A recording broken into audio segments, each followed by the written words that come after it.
Hello, Samuel. I put in the money for this month's living expenses. Make sure not to waste it, okay? I used to call my son Samuel at the end of each month to confirm the transfer.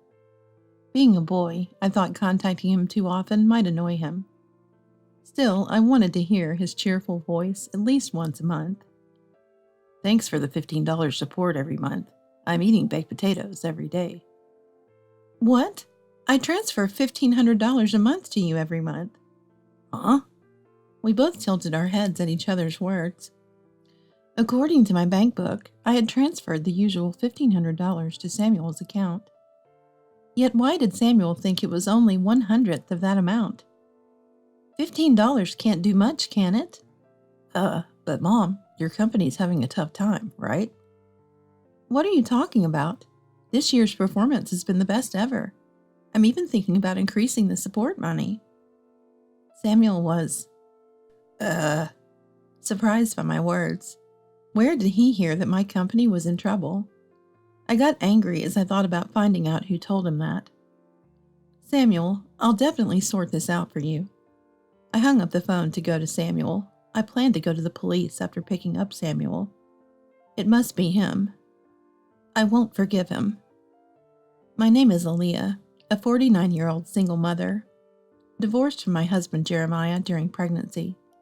Since then, I've raised my eldest son Samuel alone. Fortunately, my family's business allowed me to work and study hard to take over. Thanks to that, our life was stable, and Samuel never lacked anything despite having only one parent. Samuel has always been very diligent, a bit careless, but always had top grades. When my father fell ill during his elementary school years, Samuel began studying hard to become a doctor. He got into a prestigious medical school, top of his class. I was ready to pay for college, but Samuel's efforts led to a tuition waiver, which was a financial relief. I was so proud that my son had worked hard and achieved such results. The university was about 2 hours by train from home, and to make it easier for him, I decided to let him live alone near the university, using the saved tuition money. By chance, there was a student dormitory, which we contracted.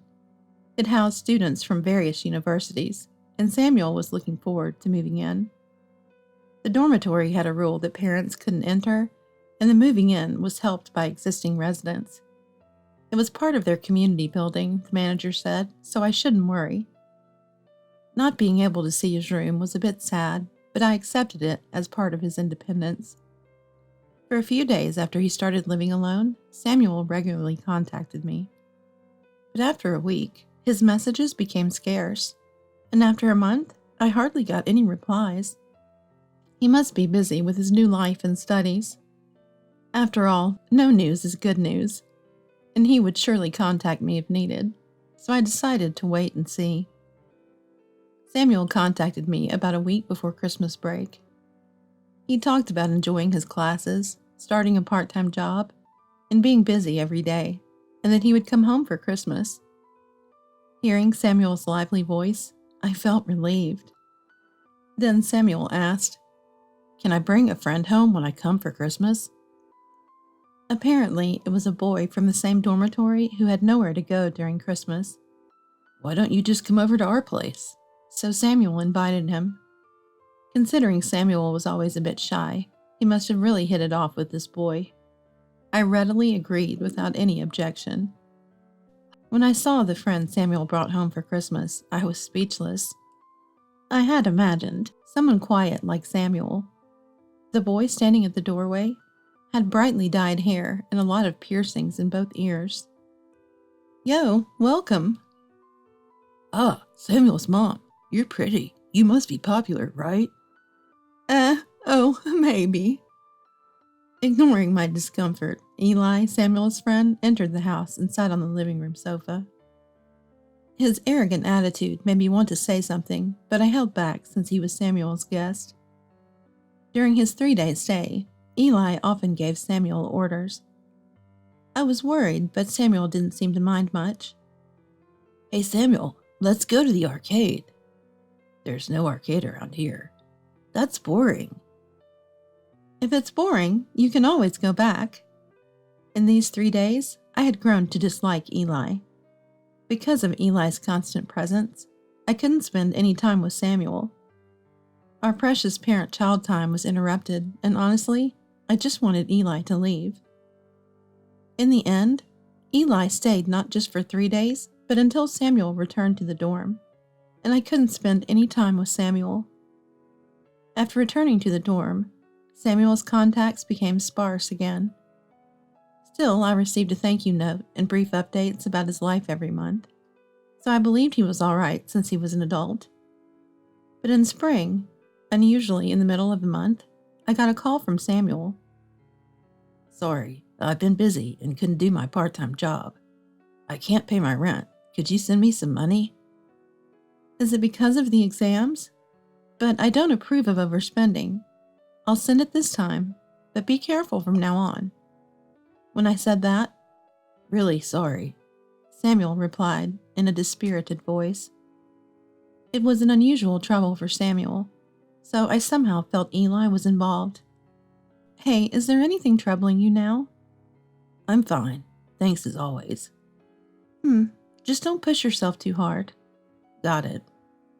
I was concerned about Samuel's lack of spirit, thinking he might be upset about his first financial trouble. Then, at the end of the next month, I called Samuel.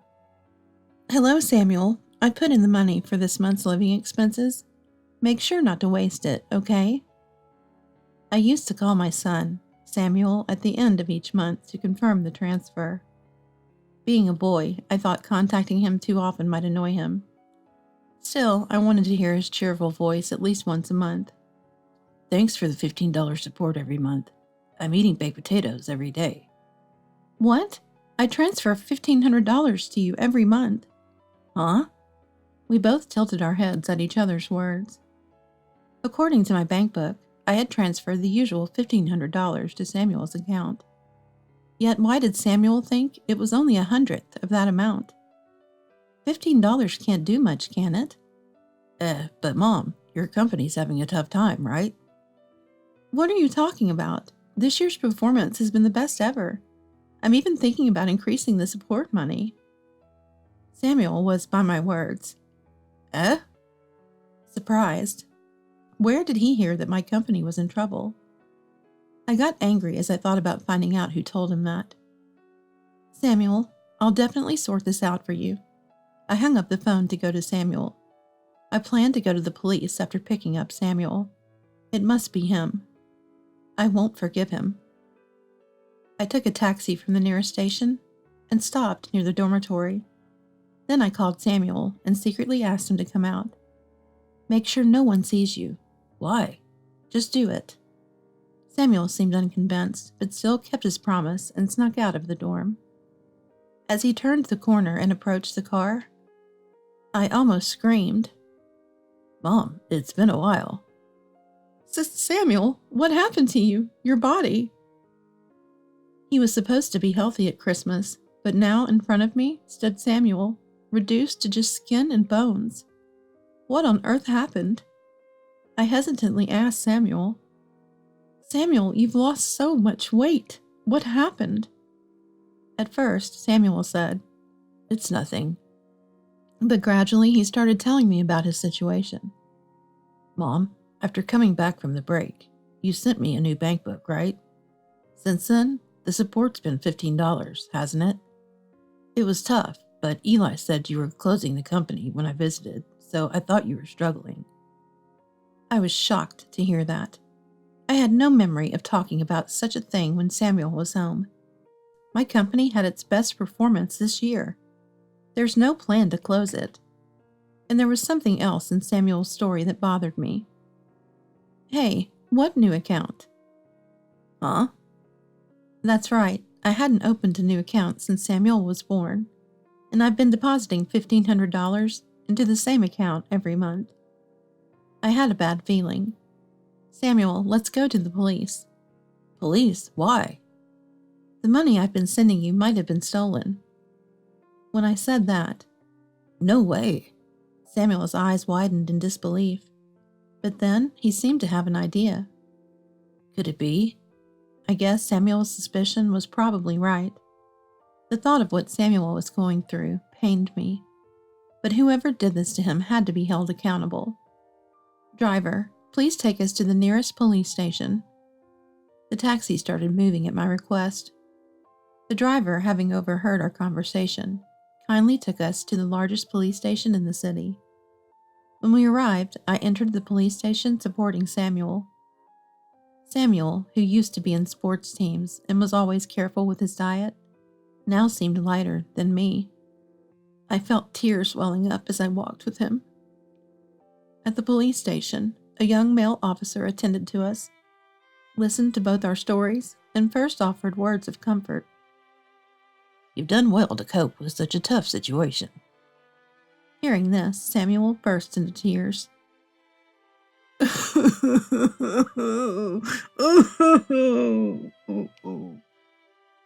There have been similar complaints from a student dormitory in this area. Really? The officer said that in the last month, about 3 families had made similar complaints, and they all pointed to one person as a suspect. That person wouldn't happen to be Eli Rodriguez, would it?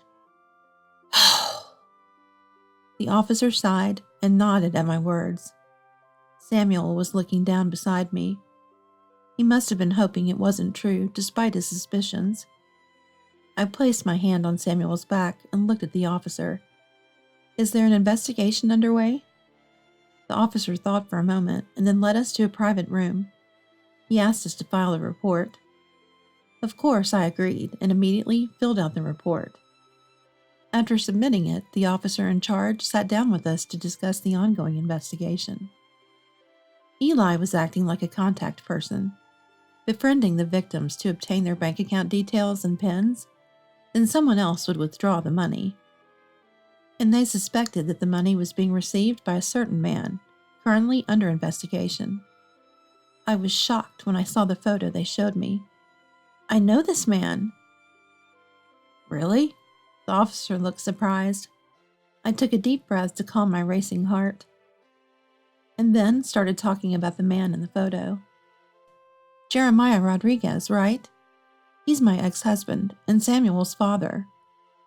My dad? Yes, the man in the photo was Jeremiah, my ex-husband. Our divorce was due to financial issues and infidelity. After the divorce, I lost contact with him and never received child support.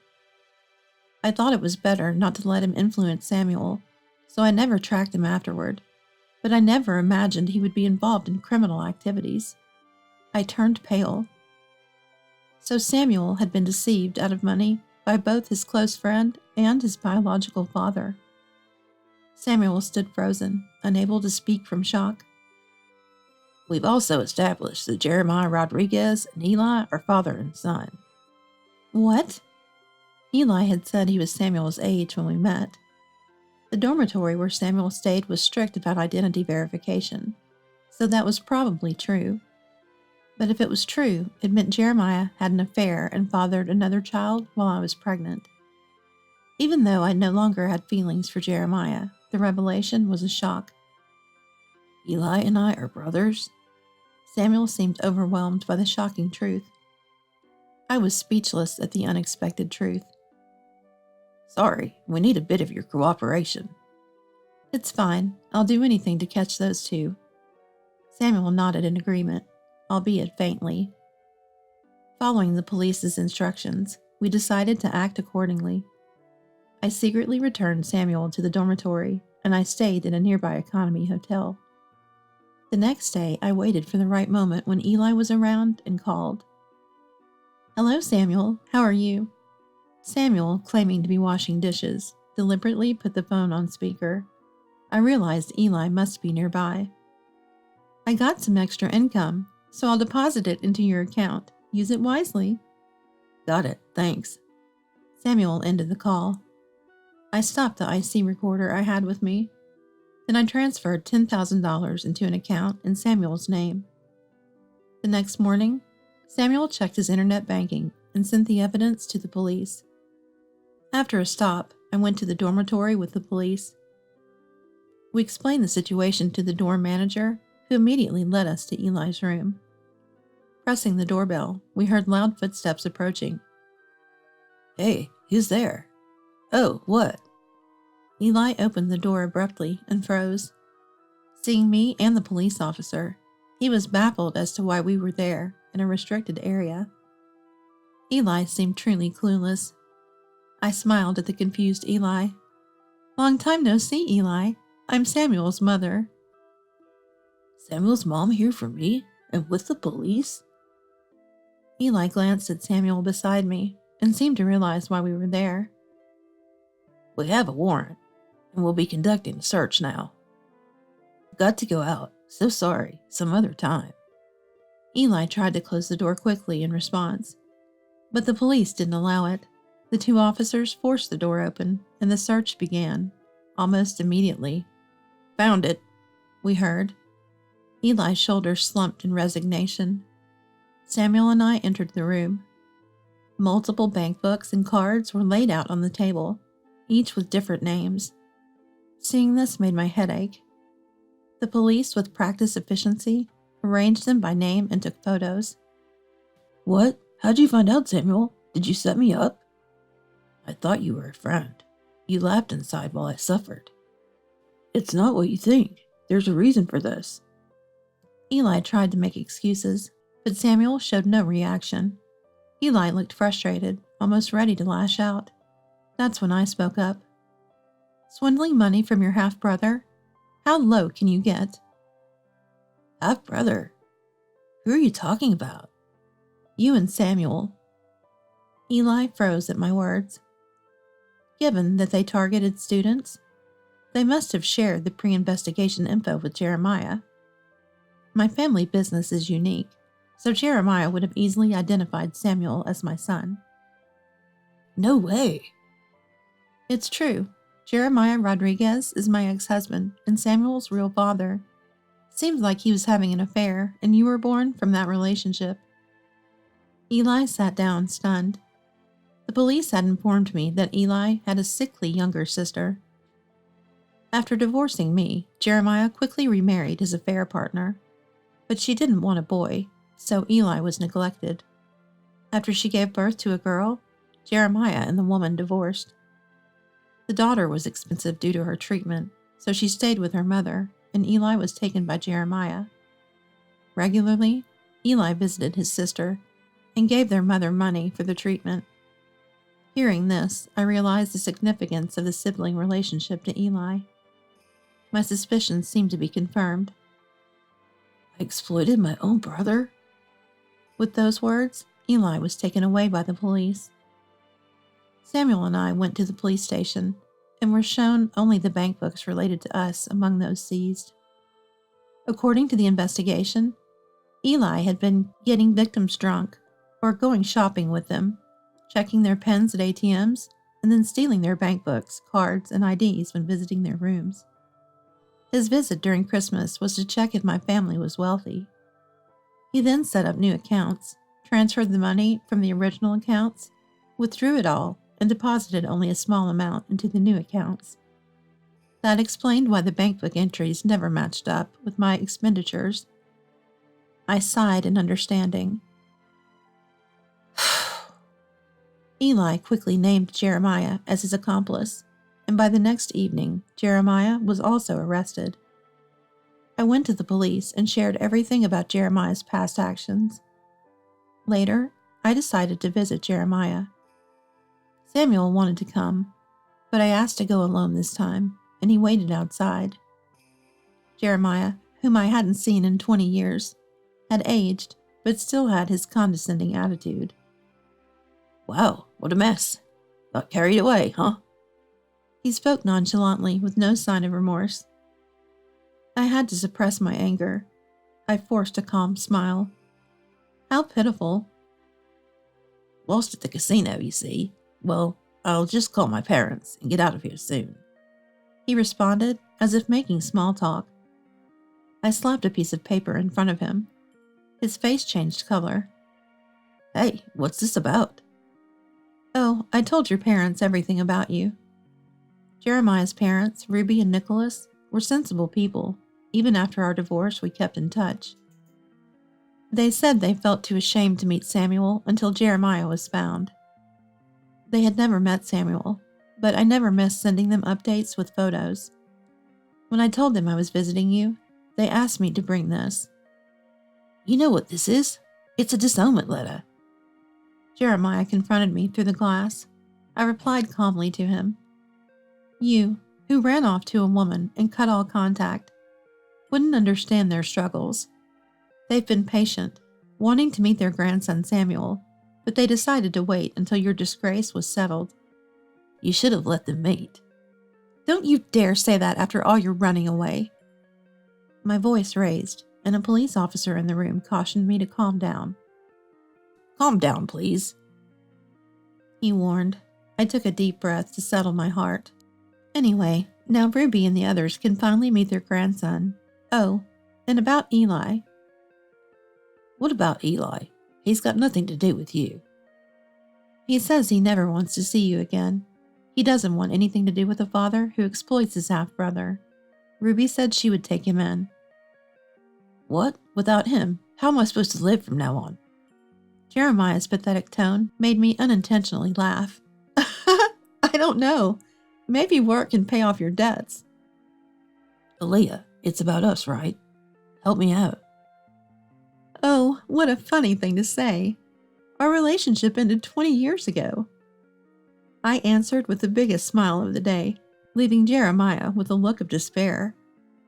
I left the visitation room feeling refreshed, ignoring Jeremiah's protests. After that, several other crimes committed by Jeremiah came to light, and he received a prison sentence. He's not expected to be released for at least 5 years, giving us some peace of mind. Eli, having acted under orders, received probation.